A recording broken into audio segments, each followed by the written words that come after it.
was born in an obscure village, the child of a peasant woman.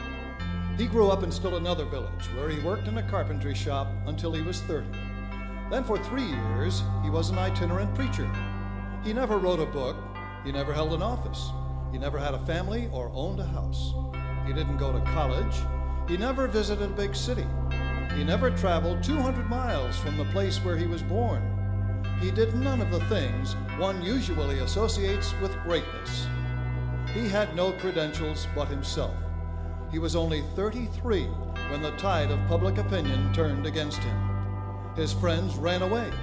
He was turned over to his enemies and went through the mockery of a trial. He was nailed to a cross between two thieves.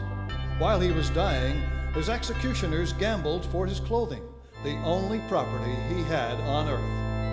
When he was dead, he was laid in a borrowed grave through the pity of a friend. 19 centuries have come and gone, and today he is the central figure of the human race and the leader of mankind's progress.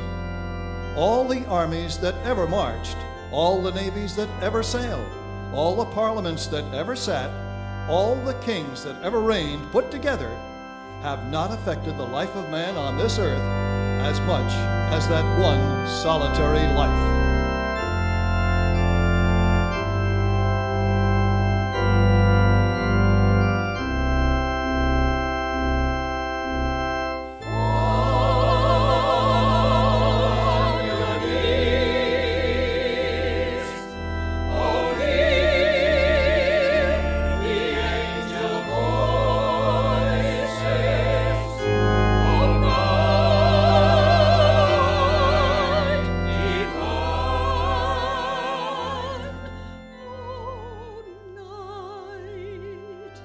When